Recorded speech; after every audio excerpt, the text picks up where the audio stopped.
자기하고 생각이 다르면 사람들은 그 사람을 미워하는데, 그러면 자기가 미워하는 그 사람을 하나님도 미워하실까요? 나와 생각이 다르고 견해가 다르고 그런 사람을 하나님도 미워하실까요?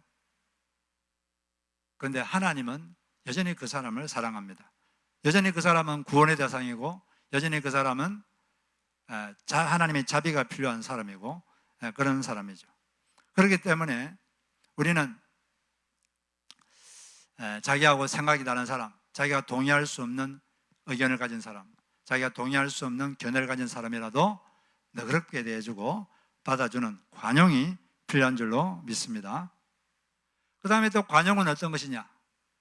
두 번째 관용은 잘못한 사람을 너그럽게 대해주고 용서해주는 것, 이걸 또 관용이라고 합니다. generous. 다른 사람의 잘못이나 허물을 너그럽게 받아주고 용서하는 것. 앞부분은 좀 다른 것이고 뒷부분은 잘못한 걸 말하죠. different와 wrong.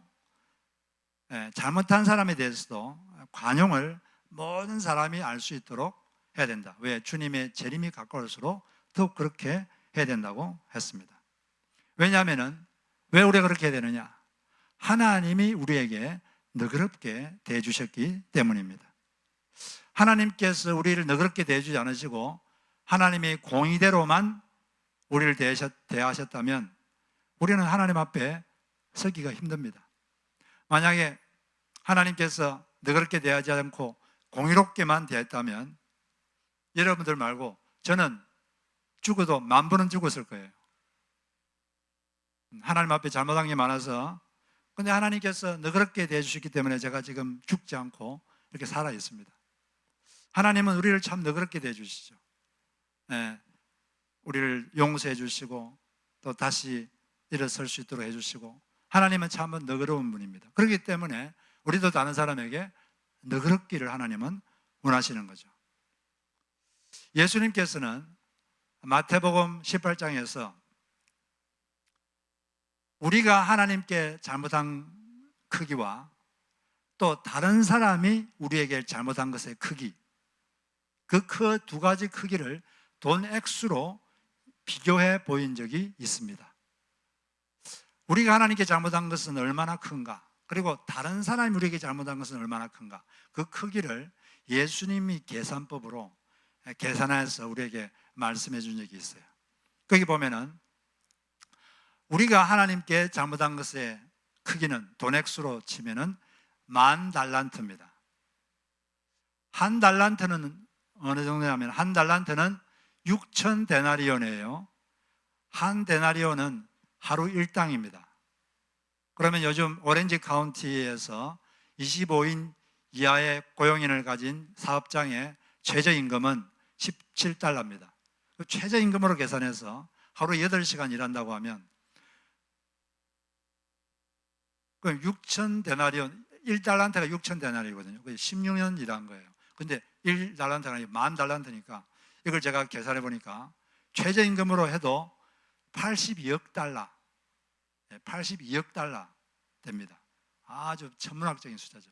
이건 최저임금이고 뭐 전문인들이 받는 돈으로 하면 뭐 엄청난 돈이 되겠죠. 그러면 다른 사람이 우리에게 잘못한 것, 그거는 100데나리온이라고 계산하셨어요. 100데나리온은 얼마일까요? 이것도 작은 돈은 아닙니다. 14,000불. 작은 돈은 아니죠. 근데 작은 돈은 아니지만 82억 달러와 비교하면 작죠. 그래서 우리가 82억 달러를 하나님께 탕감받았다면 다른 사람이 우리에게 잘못한 14,000달러 정도는 탕감해 주는 것이 옳지 않느냐, 이것이 예수 그리스도의 판단입니다. 그래서 우리는 이 예수 그리스도의 계산법을 항상 기억하고, 다른 사람이 우리에게 잘못한 것 있을 때 이렇게 그 계산법을 생각하면서 그 사람을 너그럽게 대해주고 용서하는 우리가 되어야 되겠습니다. 관용을 모든 사람에게 알게 하라. 제가 이번 주에 어떤 에티오피아의 타무랏 아슈비르 이런 목사님의 간증을 읽었습니다. 에티오피아는 옛날에 사도행전에 나오죠. 그 빌립이 그 내시를 전도해가지고 그 내시가 가가지고 거기서 교회를 세워서 옛날부터 이제 예수를 믿는 그런 나라인데, 근데 그게 좀 말씀과 많이 떨어진 변질되어서 그냥 말씀보다는 그냥 어떤 형식 그런 걸에 있는 그런 교회들이 많아요. 그렇지만 그 교회도, 그 에티오피아도 복음적인 교회들이 있습니다. 그 교회 목사님인데 이분은 태어나자마자 아버님이 돌아가셨어요. 그래가지고 가난하게 자라다가 삼촌 집에 맡겨졌습니다. 맡겨졌는데 삼촌이 자기가 7살 때 아버지가 왜 돌아가셨는지를 말해줬어요. 아버지가 누구에 의해서 살해되었다는 것입니다. 누군가가 죽였다는 거죠. 삼촌이 물었어요. 너가 그 살인자를 만나면 어떻게 할 거냐? 그가 답을 했습니다. 제가 죽여서 복수하겠습니다. 그렇지, 그렇게 해야지. 그때부터 삼촌이 사람을 죽이는 훈련을 시켜주었습니다. 살인 훈련을 그때부터 시켰습니다. 7세부터. 그런데 그렇게 하고 있다가 10세 때에 교회에서 예수님의 용서에 대한 메시지를 들었습니다. 용서에 대한 예수님의 용서 메시지를 듣고 오랫동안 고민을 하다가 예수님을 따르기로 작정했습니다.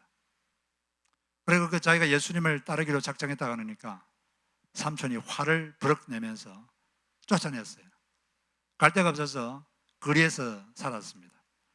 낮에는 구두를 닦고 밤에는 공부하고 그렇게 살았어요. 그러다가 18세가 됐을 때, 18세 때 그때 하나님께 다시 옛날에 그 질문을 다시 했습니다. 하나님, 제가 복수를 해도 되겠습니까?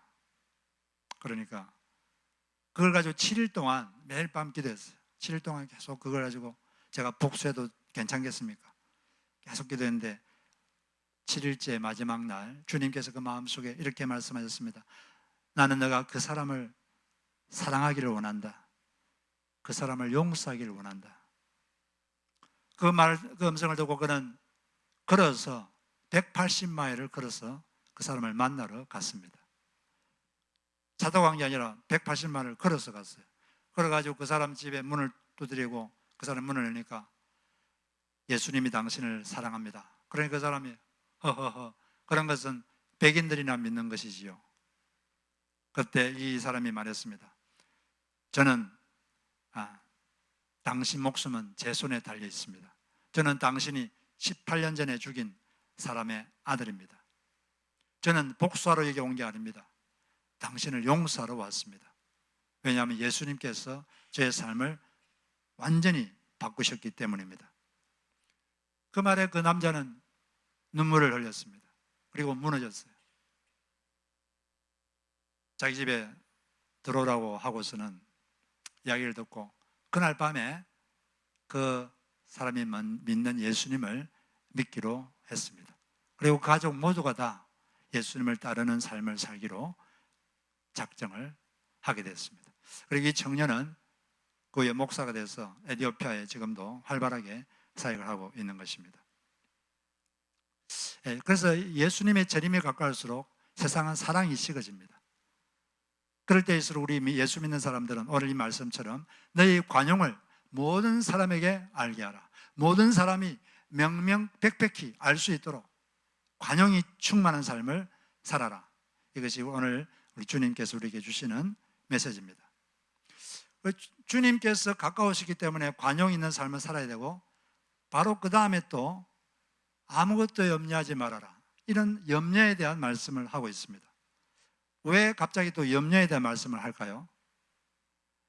예수님이 재림할 때가 되면 이 세상에는 두 가지가 많아지는데 방탕과 염려가 많아집니다. 그것을 누가복음 22장 34절에서 이렇게 말했습니다. 너희는 스스로 조심하라. 그렇지 않으면 방탕함과 술 취함과 생활의 염려로 사람 마음이 둔하여지고 뜻밖의 그날이 득과 같이 너희에게 임하리라. 그날은 예수님이 재림하는 것, 그날이 득과 같이 임한다. 방탕과 술 취함은 비슷한 거기 때문에 같은 걸로 쳐서 방탕 그리고 염려, 이 두 가지가 말세가 되면 예수님 재림할 때가 되면 많아진다는 거죠. 방탕이라는 것은 자기 욕구 충족을 극대화시키는 것, 이게 방탕입니다. 자기 욕구 충족을 극대화시키려고 한 결과가 방탕의 삶이죠. 이 방탕해지면 자기 욕구에 너무 충실하다 보니까 타인의 욕구에는 신경을 안 써요. 타인의 욕구에는 관심이 없습니다. 그러다 보니까 사랑이 식어지는 거죠. 사랑이 식어지고, 그 다음에 또 염려가 많아집니다. 염려가. 자연재해도 많아지고, 우리 임길택 선교사님이 저에게 매주마다 보내주는 글이 있는데, 거기 보니까 이 예수님 재림할 때가 되면은 여러 가지 자연재해가 많아지고, 기근, 지진, 요즘 먹을 게 없어가지고 극한 기근에 있는 사람이 거의 3억 됩니다. 바로 안 도와주면 굶어 죽을 사람이. 그리고 정도가 약한 것까지 합치면 10억 정도가 굶주리고 있어요. 하여튼 갈수록 자연재해가 많아지고, 또 영적으로도 거짓 영적인 사람들이 많이 나타나고, 그러다니까 세상은 흉흉해지고 걱정이 많아져요. 사람들이 염려가 많아지고. 그러니까 주님께서 아무것도 염려하지 말라, 이렇게 말씀을 하고 있습니다.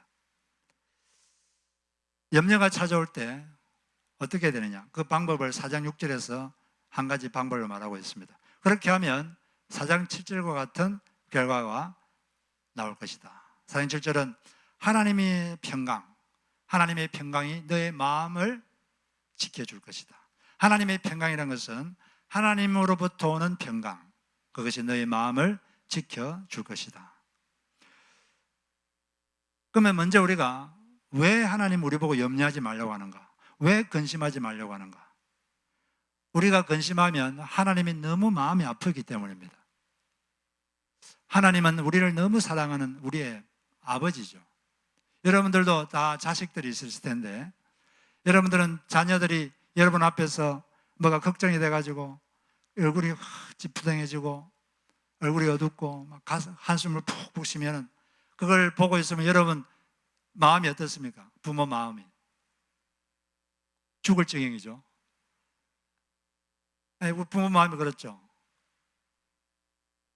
근데 우리 하나님은 육신의 부모보다 여러분을 더 사랑합니다. 그게 성경의 진술이에요. 어떤 사람들은 그렇게 말하면 뭐 그래 그러지만 성경에서 그렇게 말하고 있어요. 성경의 사실입니다. 하나님 우리를 너무 사랑하시기 때문에 우리가 무엇 때문에 걱정하고 근심하면 너무 가슴이 아프시고 너무 마음이 짠하고 너무 괴로워요. 너무 마음이 아프시기 때문에 그러지 말라는 거죠. 효자는 부모 앞에서 한숨을 안 쉰다고 합니다. 왜냐하면 그렇게 하면 너무 부모 마음을 가슴 아프게 하니까. 우리가 하나님 마음을 아프게 하시는 위해서라도 우리는 아무것도 염려하지 말라, 이 말씀에 순종할 필요가 있습니다. 염려란 것은 뭐가 잘못되지 않을까 불안해서 속을 태우는 거, 이게 염려죠. 뭐가 잘못되지 않을까, 이 잘못되면 어떻게 하지? 잘못되지 않을까 막 불안해서 막 속이 타는 거죠. 염려하지 말라고 그랬지 일하지 말라고 하진 않았습니다. 할 일이 있으면 계획도 세우고 또 필요한 일도 하고 신경도 쓰고 그렇게 해야죠. 근데 돌보는 것과 염려하는 건 다른 거죠. 우리는 뭔가 일은 해야 되지만 염려는 하지 말라고 주님이 말씀을 하십니다. 우리가 사람이 근심이 있으면 염려가 되면 얼굴이 어두워져요. 얼굴이 어두워지고 마음이 이렇게 얼굴이 어두워지는데 그 말은 마음이 어둠이 있다는 거죠. 그래서 이 염려란 것은 성경에서 말하는 어둠입니다. 성경에는 어둠, 빛 이런 게 있는데 어둠이란 건 영적인 어둠을 말하죠. 우리 속에 이 어둠이 있을 때 어떻게 되느냐? 어둠이 있을 때는 이 어둠을 없애는 방법은 한 가지밖에 없어요. 빛으로 가는 겁니다. 빛을 만나면 어둠은 저절로 없어지죠. 방이 깜깜할 때 정등 스위치를 딱 켜면 바로 어둠은 사라집니다. 그것처럼 우리 마음속에 근심이 있을 때 없애는 방법은 빛으로 가는 것밖에 없습니다. 빛이신 하나님, 우리가 요한일서 1장 5절에 보면 우리가 그에게서 듣고 너에게 전하는 소식은 이것이니 곧 하나님은 빛이시라. 그에게는 어둠이 조금도 없으시다는 것이니라. 만일 우리가 하나님과 사귐이 있다 하고 어둠 행하면 거짓말을 하고 진리를 행하지 아니하는 것이다. 우리 속에 어둠이 있을 때 빛이신 주님께 가면 그분과 사귀면, 그분과 교류하면, 그분과 교류가 일어나면 그 마음의 어둠이 물러간다고 되어 있습니다. 주님과 제대로 교류하고 있는데도 여전히 어둠이 있으면 그건 사실이 아니다. 그게 이제 요한일서에서 말하고 있는 것이죠. 요한일서에서 말하는 대표적인 어두움은 미움입니다.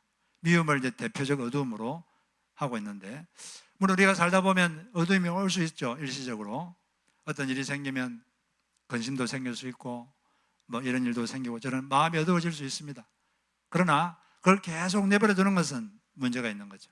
어둠이 생기면 빨리 감지하고 빨리 우리가 빛으로 가야 되는 거죠. 그 빛이신 하나님과 교류하면, 사귀면 어둠은 물러가고 우리 속에 빛일 줄로 믿습니다.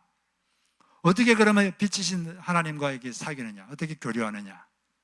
그게 여기 6절에 나와 있는데, 모든 일에 너희 구할 것을 하나님께 아뢰라. 모든 일에 너희 구할 것을 하나님께 아뢰라.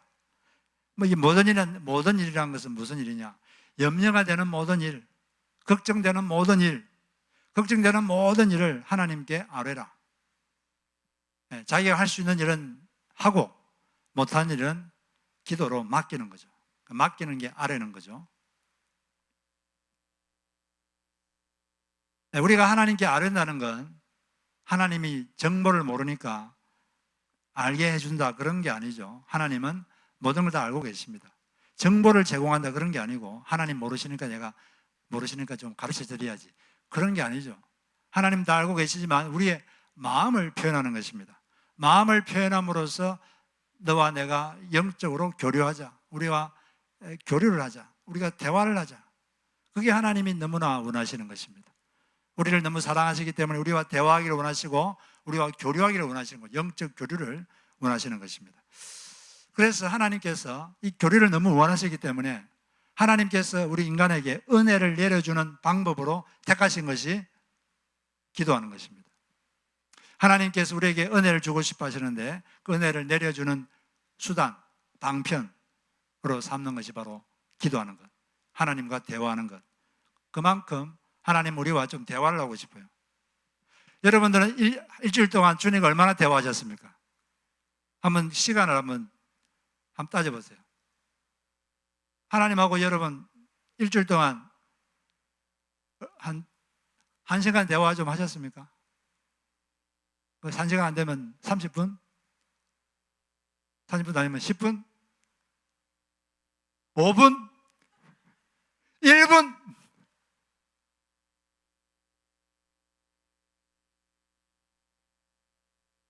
얼마나 주님하고 좀 말을 좀 트셨어요? 많은 예수 믿는 사람들이 하나님하고 너무 이게 막혀 있어요. 말을 안 터요, 말을. 다른 사람하고는 그렇게 말을 잘하는데 이 말을 터질 않습니다. 말을 안 해요, 하나님한테는. 참 하나님 마음이 참 답답하시겠어요. 여러분들이 아니라, 여러분 아니고 저 다른 동네 사람들이 영 이게 말을 터질 않습니다. 잘 안 되시면 교회로 오세요. 교회로 오면 기도가 잘 돼요. 집에서 있으면 기도가 잘 안 되는데 교회 오면 기도가 잘 됩니다. 어떻게 그러면 기도하느냐? 기도와 간구로 너희 구할 것을 하나님께 아뢰라. 기도와 간구로 구하라. 같은 말 같은데 왜 두 개를 썼을까? 이 기도와 간구는 뭐 같은 거지만 좀 다릅니다. 간구는 좀 더 스트롱한 표현이죠. 좀 더 간절함을 넣은 것을 말합니다. 좀 감정을 좀 더 섞어서 간절하게, 이걸 말하는 걸 간구라 그러고, 기도는 기도고. 그러니까 간구는 좀 간절하게 하는 것이고, 우리가 그런데 기도란 것이 간절하게 할수록 더 기도는 능력이 강해집니다. 간절할수록 더 강한 기도가 되는 거죠. 그렇지만 우리가 항상 간절하게만 할 수는 없어요. 기도를 항상 막 감정을 섞어가지고 간절하게 기도할 수만은 없습니다. 특히 어떤 기도 제목 가지고 매일 이렇게 오랫동안 하다 보면 어떨 때는 덤덤하게 기도하게 될 수도 있고, 덤덤하게 기도할 때가 있습니다. 그렇게 해도 괜찮다는 거죠. 어떨 때는 덤덤하게 기도도 하고, 어떨 때는 간절하게 간구도 하고, 이런 식으로도 하고 저런 식으로도 하고, 덤덤하게 해도 되고 간절하게 해도 되고 괜찮다. 중요한 것은 덤덤하게 하든 간절하게 하든 여하튼 하나님께 나왔다는 게 중요한 겁니다. 하나님께 자기의 마음을 표현했다는 게 그게 중요한 거죠. 하나님께 이 말을 텄다는 게 그게 중요한 것입니다. 하나님께 말을 텄다는 것 자체가 저는 하나님을 의지하고 있습니다, 그걸 표현하는 것이고, 저는 하나님을 여전히 믿고 있습니다, 그걸 표현한 것이기 때문에 중요한 거예요. 여러분 덤덤하게 하든 간절하게 하든 하나님과 말을 많이 트시기를 바랍니다. 좀 대화를 하세요. 운전하시면서 대화하시고, 또 뭐 하면서 하시고, 또 시간 정해서도 하시고, 대화를 하세요. 방언으로 기도할 때는 입으로는 방언으로 하고 속으로는 한국말로 자기가 원하는 걸 이렇게 속으로 하면 그게 기도를 하는 것입니다. 그런 식으로 하는 거죠.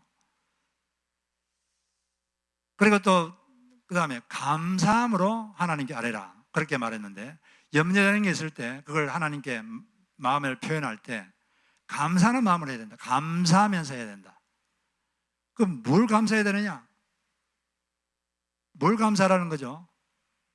뭔가 염려되는 걸 가지고 하나님께 말씀드릴 때 감사하면서 하라 그러는데, 지금까지 지켜주시고 구해주신 것을 감사하라는 것이죠.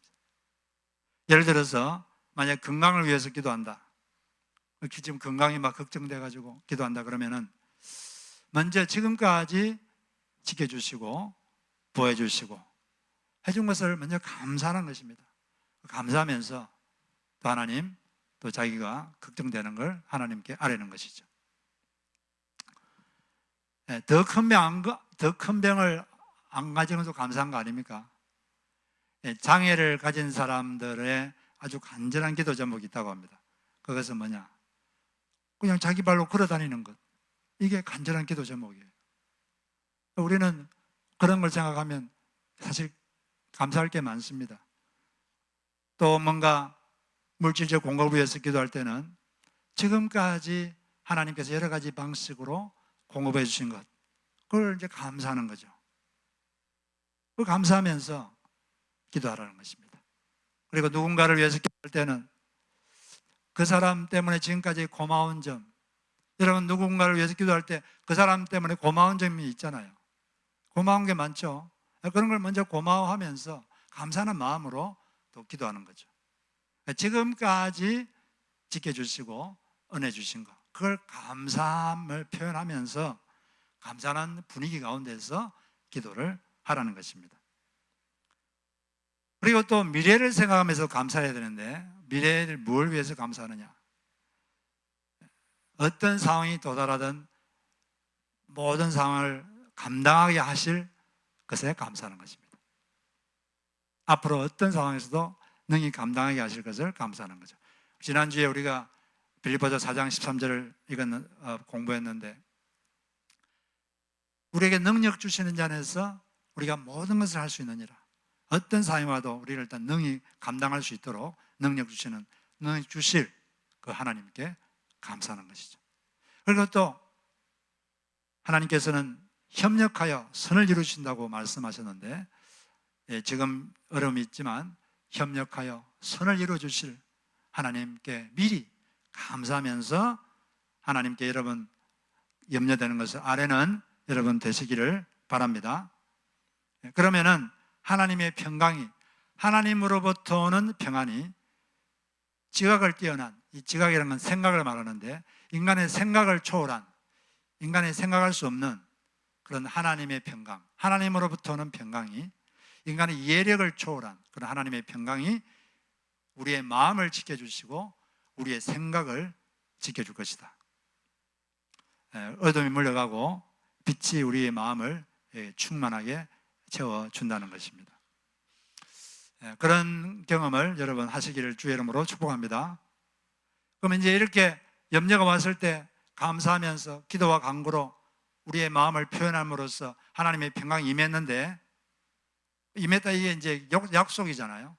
약속이니까 이 약속을 주장하면서 여러분 뭔가 걱정될 때 약속을 주장하면서 하나님께 말을 트시고 마음을 표현하시기를 바랍니다.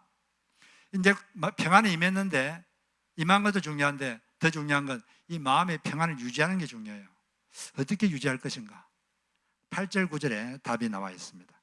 8절에 보니까 칭찬할 만한 생각을 할 때 평강이 유지된다.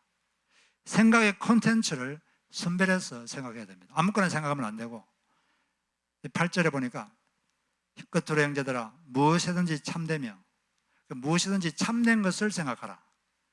이것들을 생각하라. 이런 것들을 생각하라 그 말이에요. 무엇든지 참된 것, 거짓된 건 생각하지 말고 그 다음 무엇이든지 경건한 것, 경건하지 않은 건 생각하지 말고 그런 콘텐츠는 버리고 경건한 것이라면 뭐든지 생각해라. 무엇이든지 옳은 것, 잘못된 것, 틀린 것 이런 걸 생각하지 말고 옳은 것 그걸 생각해라. 무엇이든지 정결한 것, 더러운 것 그런 거 생각하지 말고 정결한 것을 뭐든지 생각해라. 무엇이든지 사랑받을 만한 것, 다른 사람 보기에 내 자기가 무슨 생각하고 있으면 어떤 이 생각을 하고 있으면 내 생각을 이 사람이 알면 이 사람 참 사랑스러운 사람이다 이렇게 여길 만한 그런 사랑스러운 생각, 그런 생각을 하라는 거죠. 무엇이든지 칭찬받을 만한 것, 다른 사람 보기에 좀 칭찬받을 만한 그런 생각을 해라. 무슨 덕이 있든지 무슨 기름이 있든지 이것들을 생각해라. 말이 좀 어려운데 이 덕스러운 것, 남들에게 덕스러운 것 그런 것들 생각하고 남들이 기릴 만한 그런 것들을 생각하라는 거죠. 기린다는 게 뭔 뜻입니까? 세종대왕의 업적을 기린다. 업적을 기린다 이 말은 그 사람을 칭송하고 기억하는 것, 그게 기리는 거죠. 다른 사람들이 기릴 만한, 칭송할 만한 그런 내용들을 생각을 하라는 것입니다. 그러면 한마디로 말해서 아무거나 생각하지 말고 좀 칭찬받을 만한 생각을 해라. 그렇게 요약될 수 있는데, 그러면 염려가 될 때 뭐가 좀 칭찬받을 만한 생각일까요? 걱정되는 걸 자꾸 생각하는 건 별로 칭찬받을 만한 게 아니죠. 걱정되는 걸 자꾸 생각하면 걱정이 걱정을 낳고 염려가 염려를 낳고 꼬리가 꼬리를 물고 계속 걱정은 확대 재생산됩니다. 그거 딱 끊어버려야 돼요. 아무 열매 쓸 데가 없는 겁니다. 걱정한다고 뭐 해결되는 거 아무것도 없어요. 마음만 아프지. 그러지 말고 하나님 말씀을 생각해야 돼요. 하나님을 생각하고 하나님 말씀을 생각해야 됩니다. 그게 칭찬받을 만한 생각입니다. 예를 들어서 너희 염려를 다 주께 맡기라. 이는 그가 너를 돌보심이라. 이런 걸 생각하는 거죠. 그리고 우리 기독교의 가장 기본, 기초, 하나님이 함께 하셔서 돕고 계신다. 그걸 생각하는 것이죠. 일본에 미우라 아야코라고 이런 아주 유명한 베스트셀러 작가가 있는데 이분은 14년 동안 투병 생활을 했습니다. 투병 생활하면서 빙점이라는 소설을 지어서 아주 유명한 크리스찬 소설가가 됐는데 그녀가 이런 말을 했어요. 그녀는 이렇게 투병 생활할 때 쓸쓸해지면 두 마디를 했다고 합니다. 이 두 마디를 하면 마음의 기쁨이 솟아올랐다고 합니다. 이 두 마디가 뭐냐? 임마누엘, 아멘. 이 두 마디. 임마누엘이 뭔 뜻이죠? 하나님이 나와 함께 하신다. 그리고 아멘. 아멘은 정말로 그렇습니다. 마음이 막 쓸쓸해지고 그러면 임마누엘, 아멘. 그런 마음의 기쁨이 솟아났다고 합니다. 또 마음이 또 어떨 때는 좋지 못한 생각이 들 때도 임마누엘, 아멘. 하나님이 나와 함께 하시는데 내가 이런 생각하면 안 되지. 생각이 물러가고 어떤 유혹이 들어올 때도 임마누엘, 아멘. 하나님이 지금 나와 함께 하신다. 정말 그렇다. 그 생각하면 또 유혹에서 유혹을 이겨낼 수가 있고 누구에게 오해받을 때도 임마누엘, 아멘 그러면 나와 함께 하셔서 돕고 계시는 그분이 하나님이 알고 계시면 되지.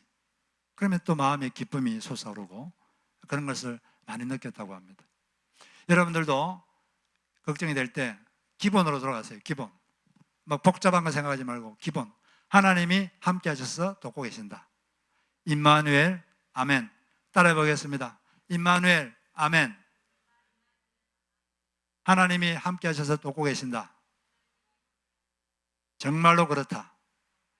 그렇게 그걸 믿고 고백하고 그럴 때 우리 마음이 평강으로 지켜지는 것입니다. 그리고 어떻게 또 평강을 유지하느냐?